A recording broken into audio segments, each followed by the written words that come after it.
Harry Potter and the Goblet of Fire, Chapter 12, The Triwizard Tournament. Through the gates, flanked with statues of winged boars, and up the sweeping drive the carriages trundled, swaying dangerously in what was fast becoming a gale.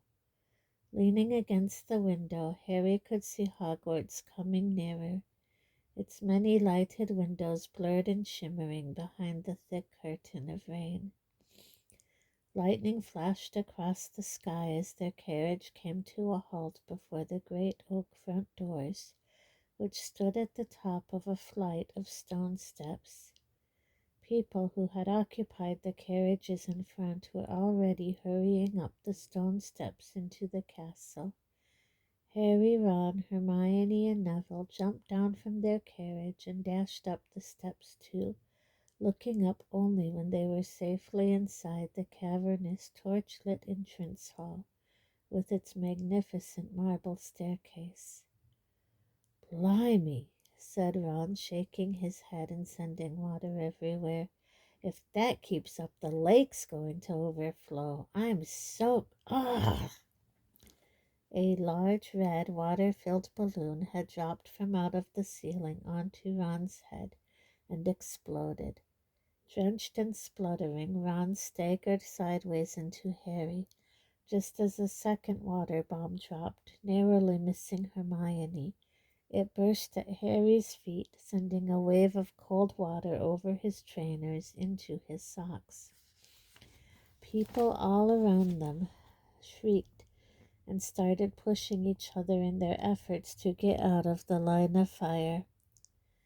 Harry looked up and saw, floating 20 feet above them, Peeves the poltergeist, a little man in a bell-covered hat and orange bow tie, his wide, malicious face contorted with concentration as he took aim again. "Peeves!" yelled an angry voice. "Peeves, come down here at once!" Professor McGonagall, deputy headmistress and head of Gryffindor House, had come dashing out of the great hall. She skidded on the wet floor and grabbed Hermione around the neck to stop herself falling. "Ouch! Sorry, Miss Granger." "That's all right, Professor," Hermione gasped, massaging her throat. "Peeves, get down here now!" barked Professor McGonagall, straightening her pointed hat and glaring upwards through her square-rimmed spectacles. "Not doing nothing," cackled Peeves, lobbing a water bomb at several fifth-year girls, who screamed and dived into the great hall. "Already wet, aren't they, little squirts? Whee!" And he aimed another water bomb at a group of second-years who had just arrived. "I shall call the headmaster," shouted Professor McGonagall. "I'm warning you, Peeves." Peeves stuck out his tongue, threw the last of his water bombs into the air, and zoomed off up the marble staircase, cackling insanely. "Well, move along, then," said Professor McGonagall sharply to the bedraggled crowd. "Into the great hall, come on." Harry, Ron, and Hermione slipped and slid across the entrance hall and through the double doors on the right, Ron muttering furiously under his breath as he pushed his sopping hair off his face. The great hall looked its usual splendid self, decorated for the start of term feast. Golden plates and goblets gleamed by the light of hundreds and hundreds of candles, floating over the tables in mid-air. The 4 long house tables were packed with chattering students. At the top of the hall, the staff sat along one side of a 5th table, facing their pupils. It was much warmer in here. Harry, Ron, and Hermione walked past the Slytherins, the Ravenclaws, and the Hufflepuffs, and sat down with the rest of the Gryffindors at the far side of the hall, next to nearly headless Nick, the Gryffindor ghost. Pearly white and semi-transparent, Nick was dressed tonight in his usual doublet, with a particularly large ruff which served the dual purpose of looking extra festive and ensuring that his head didn't wobble too much on his partially severed neck. "Good evening," he said, beaming at them. "Says who?" said Harry, taking off his trainers and emptying them of water. "Hope they hurry up with the sorting. I'm starving." The sorting of the new students into houses took place at the start of every school year, but by an unlucky combination of circumstances, Harry hadn't been present at one since his own. He was quite looking forward to it. Just then, a highly excited, breathless voice called down the table, "Hiya, Harry!" It was Colin Creevey, a third year to whom Harry was something of a hero.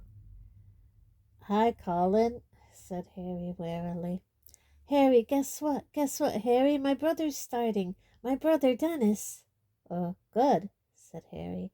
"He's really excited," said Colin, practically bouncing up and down in his seat. "I just hope he's in Gryffindor. Keep your fingers crossed, eh, Harry?" Yeah, all right," said Harry. He turned back to Hermione, Ron, and nearly headless Nick. "Brothers and sisters usually go in the same houses, don't they?" he said. He was judging by the Weasleys, all 7 of whom had been put into Gryffindor. "Oh, no, not necessarily," said Hermione. "Parvati Patil's twins in Ravenclaw, and they're identical. You'd think they'd be together, wouldn't you?" Harry looked up at the staff table. There seemed to be rather more empty seats there than usual. Hagrid, of course, was still fighting his way across the lake with the first years. Professor McGonagall was presumably supervising the drying of the entrance hall floor. But there was another empty chair, too, and he couldn't think who else was missing. "Where's the new Defense Against the Dark Arts teacher?" said Hermione, who was also looking up at the teachers. They had never yet had a Defense Against the Dark Arts teacher who had lasted more than 3 terms. Harry's favorite by far had been Professor Lupin, who had resigned last year. He looked up and down the staff table. There was definitely no new face there. "Maybe they couldn't get anyone," said Hermione, looking anxious. Harry scanned the table more carefully.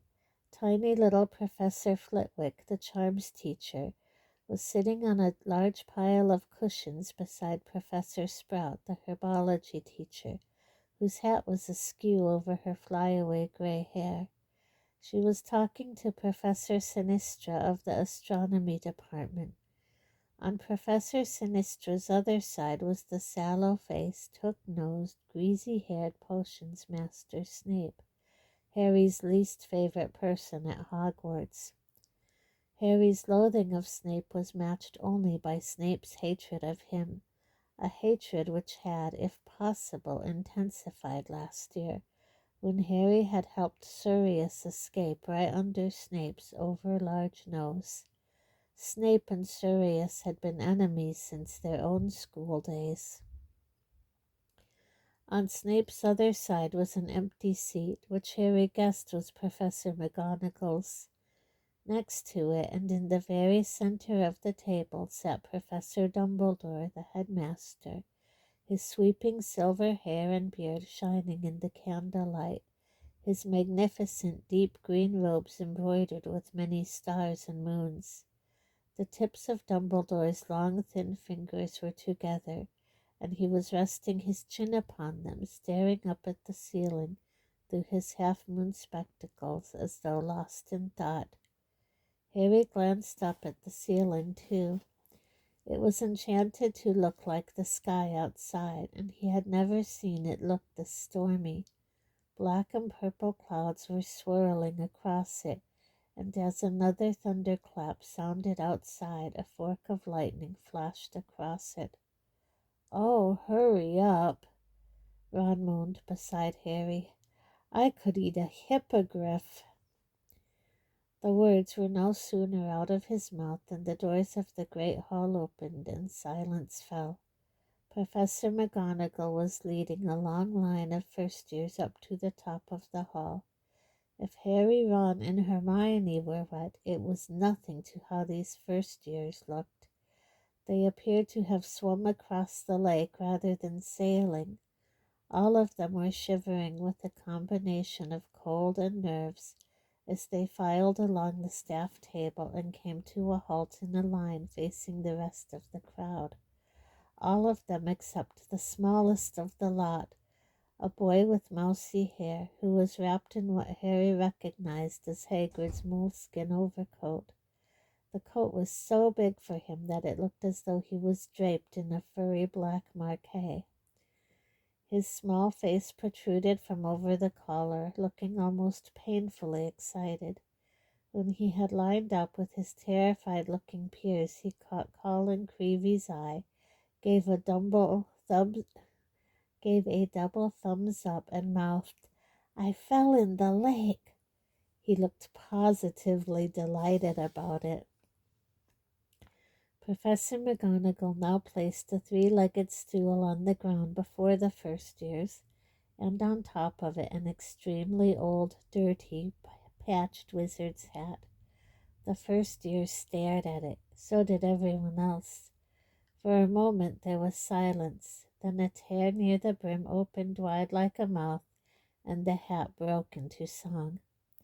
1,000 years or more ago, when I was newly sown, there lived 4 wizards of renown, whose names are still well known.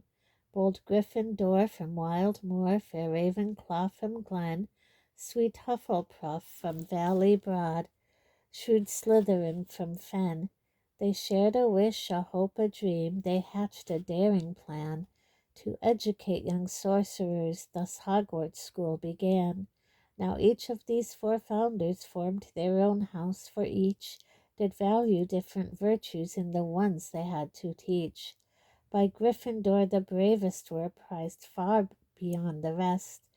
For Ravenclaw the cleverest would always be the best. For Hufflepuff hard workers were most worthy of admission, and power-hungry Slytherin loved those of great ambition. While still alive they did divide their favorites from the throng, yet how to pick the worthy ones when they were dead and gone? 'Twas Gryffindor who found the way, he whipped me off his head. The founders put some brains in me so I could choose instead. Now slip me snug about your ears, I've never yet been wrong. I'll have a look inside your mind and tell where you belong. The great hall rang with applause as the Sorting Hat finished. "That's not the song it sang when it sorted us," said Harry, clapping along with everyone else. "Sings a different one every year," said Ron. "It's got to be a pretty boring life, hasn't it, being a hat? I suppose it spends all year making up the next one." Professor McGonagall was now unrolling a large scroll of parchment. "When I call out your name, you will put on the hat and sit on the stool," she told the first years. "When the hat announces your house, you will go and sit at the appropriate table. Ackerley Stewart."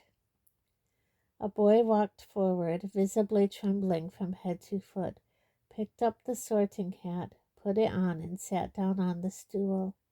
"Ravenclaw!" shouted the hat. Stuart Ackerley took off the hat and hurried into a seat at the Ravenclaw table, where everyone was applauding him. Harry caught a glimpse of Cho, the Ravenclaw seeker, cheering Stuart Ackerley as he sat down. For a fleeting second, Harry had a strange desire to join the Ravenclaw table too. "Baddock Malcolm, Slytherin." The table on the other side of the hall erupted with cheers. Harry could see Malfoy clapping as Baddock joined the Slytherins. Harry wondered whether Baddock knew that Slytherin House had turned out more dark witches and wizards than any other. Fred and George hissed Malcolm Baddock as he sat down. "Branstone Eleanor, Hufflepuff. Caldwell Owen, Hufflepuff. Creevy Dennis." Tiny Dennis Creevy staggered forward, tripping over Hagrid's moleskin, just as Hagrid himself sidled into the hall through a door behind the teacher's table. About twice as tall as a normal man and at least 3 times as broad, Hagrid, with his long, wild, tangled black hair and beard, looked slightly alarming. A misleading impression, for Harry, Ron, and Hermione knew Hagrid to possess a very kind nature. He winked at them as he sat down at the end of the staff table and watched Dennis Creevey putting on the sorting hat. The rip at the brim opened wide. "Gryffindor!" the hat shouted. Hagrid clapped along with the Gryffindors as Dennis Creevey, beaming widely, took off the hat, placed it back on the stool, and hurried over to join his brother. "Colin, I fell in," he said shrilly, throwing himself into an empty seat. "It was brilliant, and something in the water grabbed me and pushed me back in the boat." "Cool," said Colin just as excitedly. "It was probably the giant squid, Dennis." "Wow," said Dennis, as though nobody in their wildest dreams could hope for more than being thrown into a storm-tossed, fathomless deep lake and pushed out of it again by a giant sea monster. "Dennis, Dennis, see that boy down there, the one with the black hair and glasses? See him? Know who he is, Dennis?" Harry looked away, staring very hard at the sorting hat, now sorting Emma Dobbs. The sorting continued, boys and girls with varying degrees of fright on their faces moving, one by one, to the 3-legged stool, the line dwindling slowly as Professor McGonagall passed the elves. "Oh, hurry up," Ron moaned, massaging his stomach. "Now, Ron, the sorting's much more important than food," said Nearly Headless Nick, as Madly Laura became a Hufflepuff. "Course it is if you're dead," snapped Ron. "I do hope this year's batch of Gryffindors are up to scratch," said Nearly Headless Nick, applauding as MacDonald Natalie joined the Gryffindor table. "We don't want to break our winning streak, do we?" Gryffindor had won the Interhouse Championship for the last 3 years in a row. "Pritchard Graham, Slytherin. Quirk Orla, Ravenclaw. And finally, Whitby Kevin, Hufflepuff." The sorting ended. Professor McGonagall picked up the hat and the stool and carried them away. "About time," said Ron, seizing his knife and fork and looking expectantly at his golden plate. Professor Dumbledore had got to his feet. He was smiling around at the students, his arms opened wide in welcome. "I have only 2 words to say to you," he told them, his deep voice echoing around the hall. "Tuck in." "Hear, hear," said Harry and Ron loudly as the empty dishes filled magically before their eyes. Nearly Headless Nick watched mournfully as Harry, Ron, and Hermione loaded their plates. "Ah, that's better," said Ron with his mouth full of mashed potato. "You're lucky there's a feast at all tonight, you know," said Nearly Headless Nick. "There was trouble in the kitchens earlier." "Why, what happened?" said Harry through a sizable chunk of steak.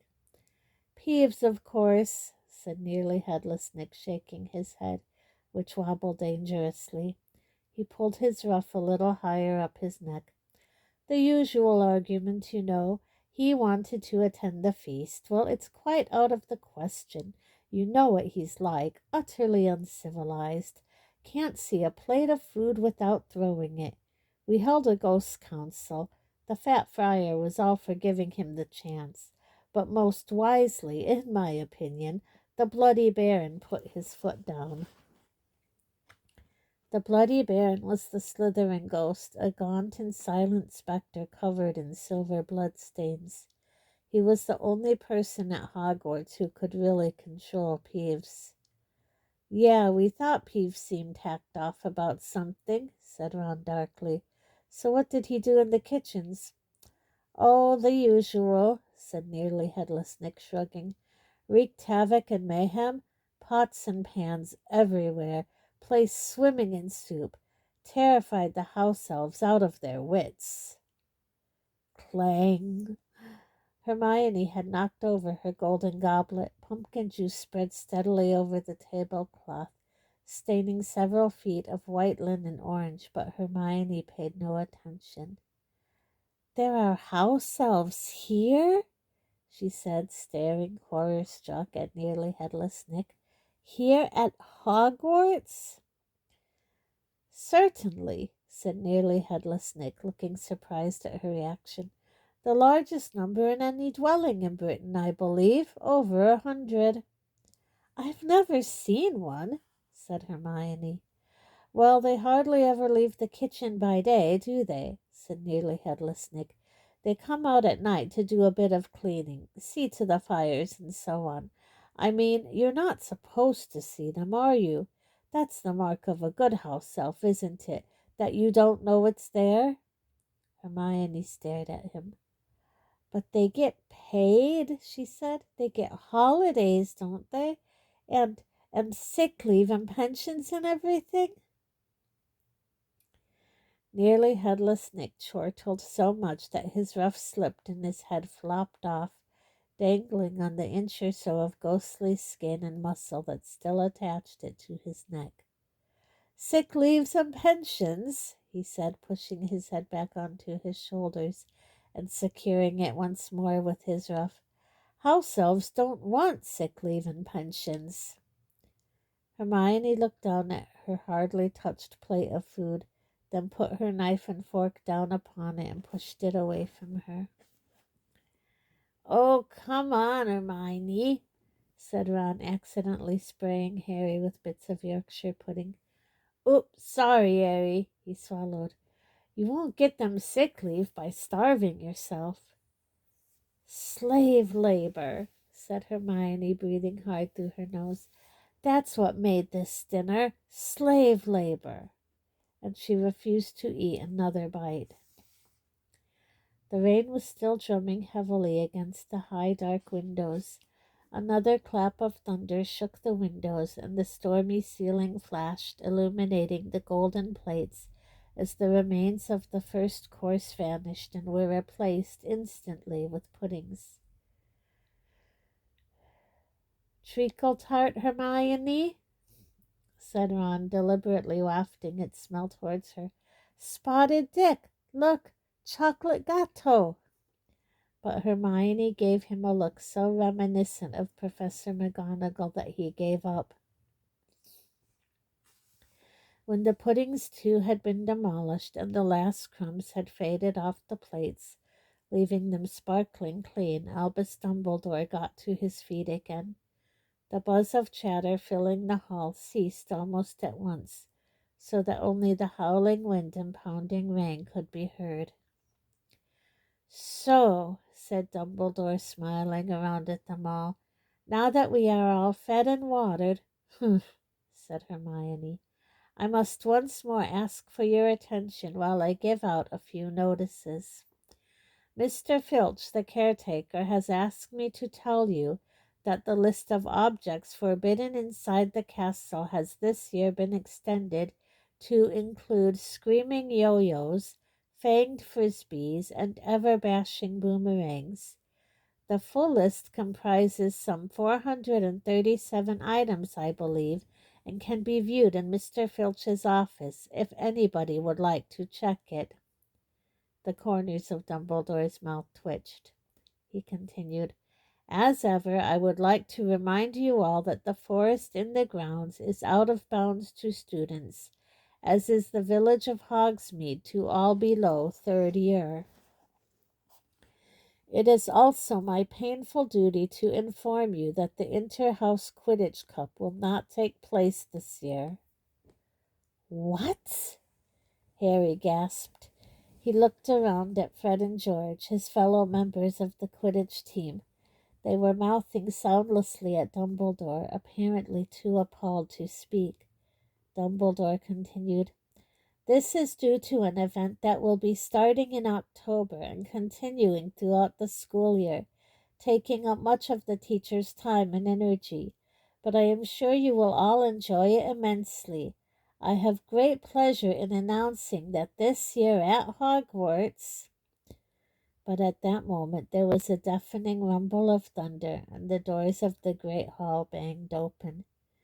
A man stood in the doorway, leaning upon a long staff, shrouded in a black traveling cloak. Every head in the great hall swiveled towards the stranger, suddenly brightly illuminated by a fork of lightning that flashed across the ceiling. He lowered his hood, shook out a long mane of grizzled dark gray hair, then began to walk up towards the teacher's table. A dull clunk echoed through the hall on his every other step. He reached the end of the top table, turned right, and limped heavily towards Dumbledore. Another flash of lightning crossed the ceiling. Hermione gasped. The lightning had thrown the man's face into sharp relief, and it was a face unlike any Harry had ever seen. It looked as though it had been carved out of weather wood by someone who had only the vaguest idea of what human faces were supposed to look like, and was none too skilled with the chisel. Every inch of skin seemed to be scarred. The mouth looked like a diagonal slash, and a large chunk of the nose was missing, but it was the man's eyes that made him frightening. One of them was small, dark, and beady. The other was large, round as a coin, and a vivid electric blue. The blue eye was moving ceaselessly without blinking, and was rolling up, down, and from side to side, quite independently of the normal eye. And then it rolled right over, pointing into the back of the man's head, so that all they could see was whiteness. The stranger reached Dumbledore. He stretched out a hand that was as badly scarred as his face, and Dumbledore shook it, muttering words Harry couldn't hear. He seemed to be making some inquiry of the stranger, who shook his head unsmilingly, and replied in an undertone. Dumbledore nodded and gestured the man to the empty seat on his right-hand side. The stranger sat down, shook his mane of dark gray hair out of his face, pulled a plate of sausages towards him, raised it to what was left of his nose, and sniffed it. He then took a small knife out of his pocket, speared a sausage on the end of it, and began to eat. His normal eye was fixed upon the sausages, but the blue eye was still darting restlessly around in its socket, taking in the hall and the students. "May I introduce our new defense against the dark arts, teacher?" said Dumbledore brightly into the silence. "Professor Moody." It was usual for new staff members to be greeted with applause, but none of the staff or students clapped except Dumbledore and Hagrid. Both put their hands together and applauded, but the sound echoed dismally into the silence, and they stopped fairly quickly. Everyone else seemed too transfixed by Moody's bizarre appearance to do more than stare at him. "Moody?" Harry muttered to Ron. "Mad-Eye Moody? The one your dad went to help this morning?" "Must be," said Ron in a low, odd voice. "What happened to him?" Hermione whispered. "What happened to his face?" "Dunno," Ron whispered back, watching Moody with fascination. Moody seemed totally indifferent to his less than warm welcome. Ignoring the jug of pumpkin juice in front of him, he reached again into his traveling cloak, pulled out a hip flask, and took a long draught from it. As he lifted his arm to drink, his cloak was pulled a few inches from the ground, and Harry saw, below the table, several inches of carved wooden leg ending in a clawed foot. Dumbledore cleared his throat again. "As I was saying," he said, smiling at the sea of students before him, all of whom were still gazing transfixed at Mad-Eye Moody. "We are to have the honor of hosting a very exciting event over the coming months, an event which has not been held for over a century. It is my very great pleasure to inform you that the Triwizard Tournament will be taking place at Hogwarts this year." "You're joking," said Fred Weasley loudly. The tension that had filled the hall ever since Moody's arrival suddenly broke. Nearly everyone laughed, and Dumbledore chuckled appreciatively. "I am not joking, Mr. Weasley," he said, "though, now you mention it, I did hear an excellent one over the summer about a troll, a hag, and a leprechaun who all go into a bar." Professor McGonagall cleared her throat loudly. But maybe this is not the time." "No," said Dumbledore. "Where was I? Ah, yes, the Triwizard Tournament. Well, some of you will not know what this tournament involves, so I hope those who do know will forgive me for giving a short explanation and allow their attention to wander freely. The Triwizard Tournament was first established some 700 years ago as a friendly competition between the three largest European schools of wizardry, Hogwarts, Beauxbaton, and Durmstrang. A champion was selected to represent each school, and the three champions competed in three magical tasks. The schools took it in turns to host the tournament once every 5 years, and it was generally agreed to be a most excellent way of establishing ties between young witches and wizards of different nationalities, until, that is, the death toll mounted so high that the tournament was discontinued. "Death toll?" Hermione whispered, looking alarmed, but her anxiety did not seem to be shared by the majority of students in the hall, many of whom were whispering excitedly with each other, and Harry himself was far more interested in hearing more about the tournament than in worrying about deaths that had happened hundreds of years ago. "There have been several attempts over the centuries to reinstate the tournament," Dumbledore continued, "none of which have been very successful. However, our own departments of international magical cooperation and magical games and sports have decided the time is ripe for another attempt. We have worked hard over the summer to ensure that this time no champion will find himself or herself in mortal danger. The heads of Beauxbaton and Durmstrang will be arriving with their short-listed contenders in October, and the selection of the three champions will take place at Halloween. An impartial judge will decide which students are most worthy to compete for the Triwizard Cup, the glory of their school, and 1,000 galleons personal prize money." "I'm going for it," Fred Weasley hissed down the table, his face lit with enthusiasm at the prospect of such glory and riches.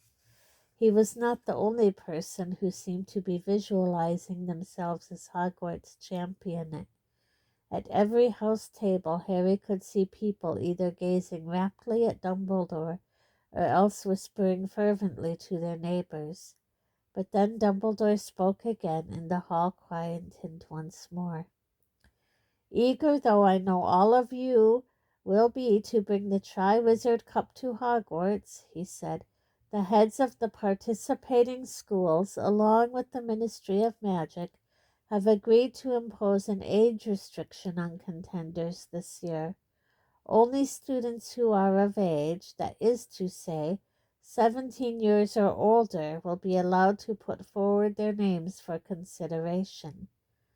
This," Dumbledore raised his voice slightly, for several people had made noises of outrage at these words, and the Weasley twins were suddenly looking furious, "is a measure we feel is necessary, given that the tournament tasks will still be difficult and dangerous, whatever precautions we take, and it is highly unlikely that students below 6th and 7th year will be able to cope with them. I will personally be ensuring that no underage student hoodwinks our impartial judge into making them Hogwarts champion. His light blue eyes twinkled as they flickered over Fred and George's mutinous faces. I therefore beg you not to waste your time submitting yourself if you are under 17.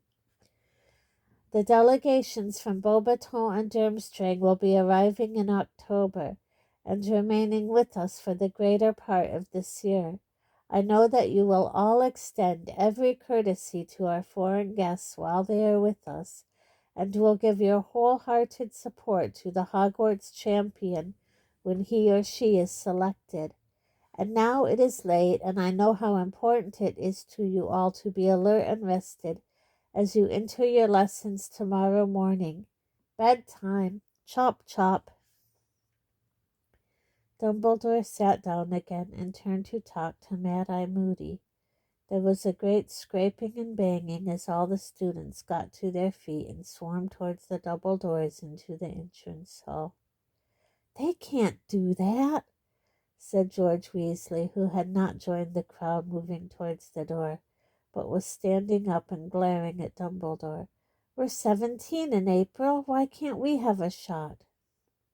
"They're not stopping me entering," said Fred stubbornly, also scowling at the top table.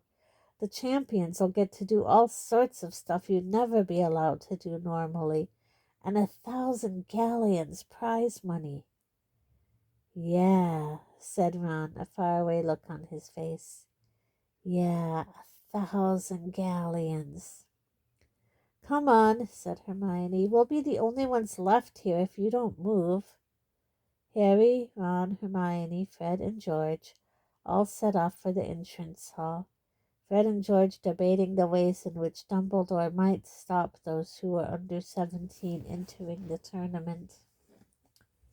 "Who's this impartial judge who's going to decide who the champions are?" said Harry.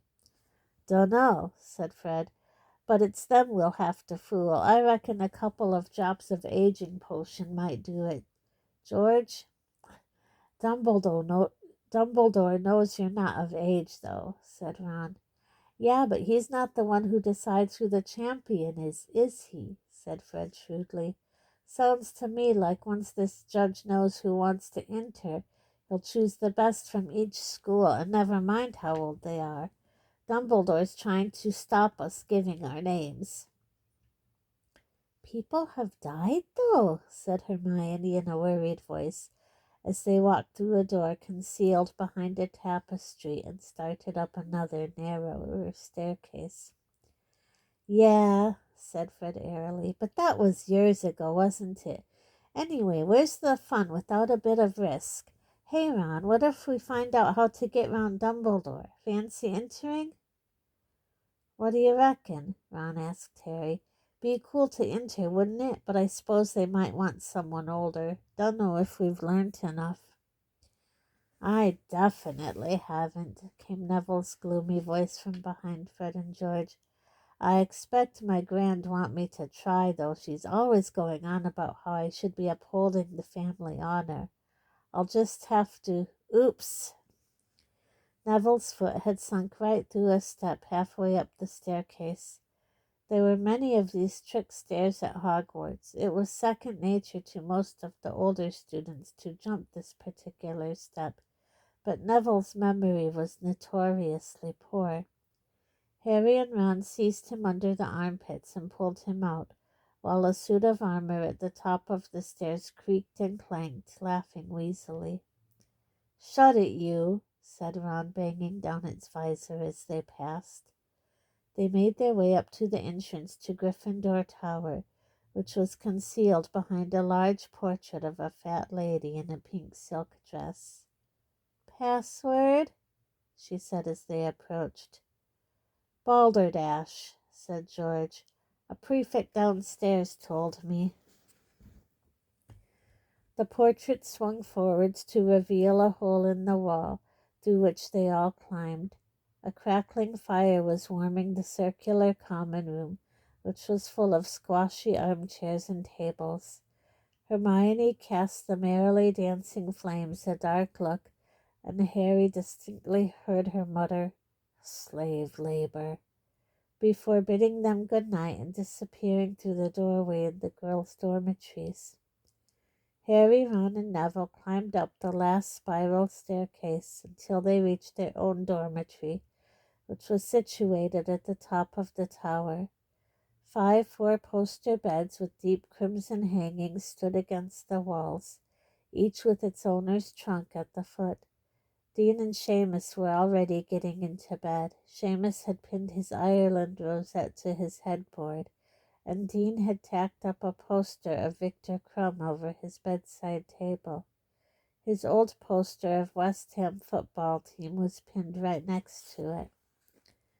"Mental," Ron sighed, shaking his head at the completely stationary soccer players. Harry, Ron, and Neville got into their pajamas and into bed. Someone, a house elf no doubt, had placed warming pans between the sheets. It was extremely comfortable, lying there in bed and listening to the storm raging outside. "I might go in for it, you know," Ron said sleepily through the darkness. "If Fred and George find out how to, the tournament. You never know, do you?" "S'pose not." Harry rolled over in bed, a series of dazzling new pictures forming in his mind's eye. He had hoodwinked the impartial judge into believing he was 17. He had become Hogwarts champion. He was standing in the grounds, his arms raised in triumph in front of the whole school, all of whom were applauding and screaming. He had just won the Triwizard tournament. Cho's face stood out particularly clearly in the blurred crowd, her face glowing with admiration. Harry grinned into his pillow, exceptionally glad that Ron couldn't see what he could.